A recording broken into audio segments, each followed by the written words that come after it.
le collectif pour la défense des militaires en abrégé CDM est au regret de constater la grande cabale malhonnête contre les forces armées de défense et de sécurité.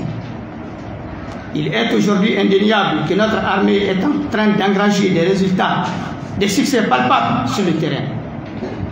Les terroristes qui, depuis 2012, régnaient en maître sur les 3 quarts de notre territoire national sont aujourd'hui terrorisés par nos FAMA.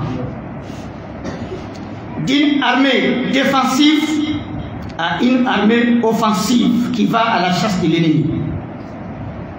Le grand vide dû à l'échec des hommes politiques sur le plan sécuritaire est aujourd'hui comblé par des jeunes officiers capables et responsables, largement acquis à la cause du Mali. Les changements notoires intervenus dans notre pays depuis le 24 mai 2021 méritent de la part de tous les Maliens, conscients et responsables, une reconnaissance, des compliments à la hauteur des actes posés. En lieu et place, nous assistons à une véritable campagne d'intoxication, de désinformation, de dénigrement contre nos forces armées de défense et de sécurité.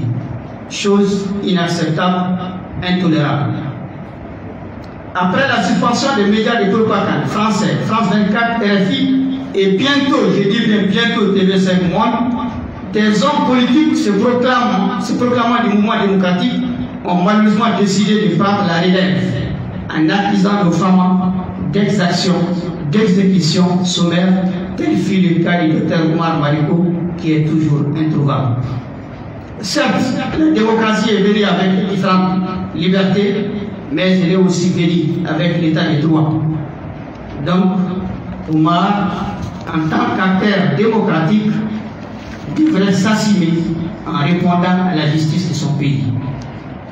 Le CDM a constaté avec stupéfaction la déclaration d'un imam non moins membre du Haut Conseil islamique, M. Ahmad Cissé, qui accuse nos forces armées de défense et de sécurité d'exécution sommaire des peuples en nous faisant croire que la guerre que nous sommes en train de gagner est dirigée contre une ethnie quelconque. Le CDM rappelle à l'ensemble des Maliens que la guerre qui nous a été imposée n'est nullement pas dirigée contre une ethnie, mais contre toute personne des nationalités maliennes ou étrangères ayant pris des armes contre notre pays. Il est aujourd'hui opportun, sinon impératif, pour les autorités de la transition panafricaine du Mali à procéder à la dissolution pure et simple des associations à caractère ethnique. Aucune ethnisation de ce conflit ne sera tolérée. Par conséquent, le CDM demande au procureur général de la République de s'autosaisir de ce dossier suite à ces allégations mensongères du prétendu imam Ahmad Cissé, dont le CDM réclame sa suspension au niveau du Haut Conseil islamique. Partant de là, le collectif demande à toutes les personnes qui sont en connivence avec les ennemis du Mali de s'en démarquer, et le plus tôt serait le mieux, au risque de se voir abattre par la foudre de la nouvelle armée malienne. Pour le CDM, nos femmes constituent la ligne rouge qu'il ne faut jamais franchir. Par la même occasion, le CDM demande à Bamako Bamada d'arrêter immédiatement la publication des photos de nos femmes suite à des allégations mensongères les concernant. Le CDM rappelle à l'opinion nationale et internationale que notre armée est une armée républicaine, imbibée des valeurs sociétales coutumières et en phase avec les droits internationaux.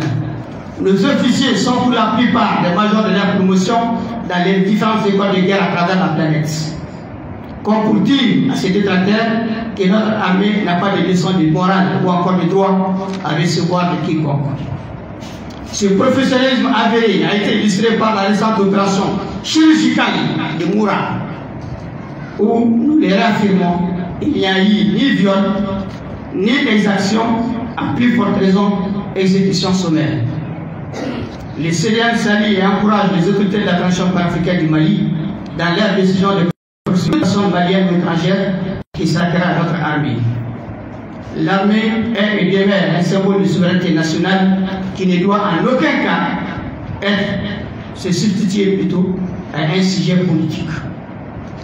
Pour terminer, le CDM adresse ses vives félicitations à nos femmes, les retire son soutien sans fin et les exhorte à poursuivre leur mission régalienne combien noble qui est la défense de la patrie contre les ennemis internes et externes du Mali. Ensemble nous pouvons et ensemble nous vaincrons. Bamako, le 8 avril 2022.